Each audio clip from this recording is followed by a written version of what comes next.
Hello students, आज मैं class 8 chapter number 16 light का एक क्वेश्चन है उसको सॉल्व करने जा रही हूँ और आपको समझाने जा रही हूँ।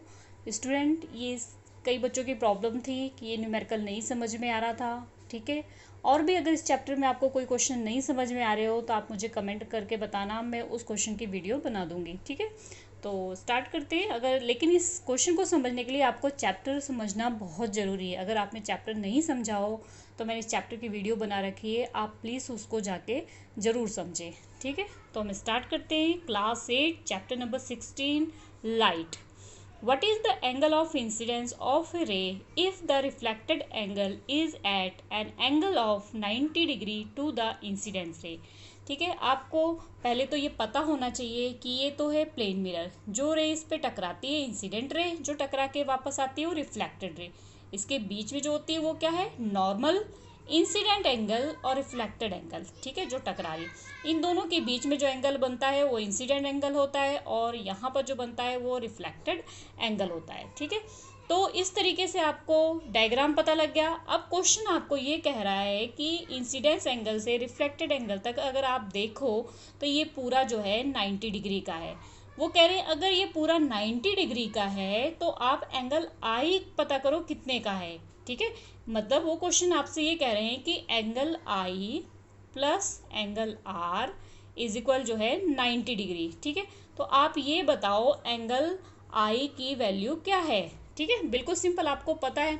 इसके लिए आपने जो है लॉ ऑफ जो है इसका रिफ्लेक्शन ऑफ लाइट का लॉ है उसको पढ़ा होगा कि इसमें फर्स्ट लॉ था angle I is equal to angle r, कि एंगल आई हमेशा एंगल आर के इक्वल होती है। Means incident angle reflected angle हमेशा क्या होते हैं, इज इक्वल होते हैं।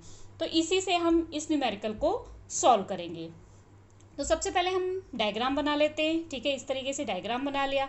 अब इसमें गिवन हमारे पास क्या है, ये गिवन है कि ये दोनों एंगल को प्लस करो तो कितने डिग्री का है, 90 डिग्री का। तो हम इसी अकॉर्डिंग स्टार्ट करते हैं। Given angle i plus angle r is equal to 90 degree, इसको हम दे देते हैं इक्वेशन नंबर 1। ठीक है, नेक्स्ट वी नाउ हमें पता है, जैसे कि अभी मैंने आपको बताया लॉ ऑफ रिफ्लेक्शन के according angle I is equal to क्या होता है, एंगल आर। ठीक है, तो हम क्या कर सकते हैं, replacing angle r in replacing angle r in equation 1 with angle I। ठीक है, अगर हम क्या करें कि एंगल यहाँ पर I और R है ना, अगर हम यहाँ पर R की जगह एंगल I को रिप्लेस कर एंगल R को रिप्लेस कर दें, एंगल R हटा के हम उसकी जगह क्या लिख दें, एंगल I। कोई बात नहीं, क्योंकि एंगल I और एंगल R क्या है, सेम है, तो हम लिख सकते हैं। तो हमने क्या किया, नेक्स्ट इक्वेशन में एंगल I जो एंगल R था उसको हटा के वहाँ पर क्या कर दिया, हमने एंगल I लिख दिया। ठीक है, तो क्या आ जाएगा हमारे पास, angle I plus angle I is equal to 90 degree, ये आ गया। ठीक है, अब यहाँ पर एंगल आई दोनों को प्लस किया तो क्या आ जाएगा, 2 एंगल आई। ठीक है, 2 angle I is equal to 90 degree.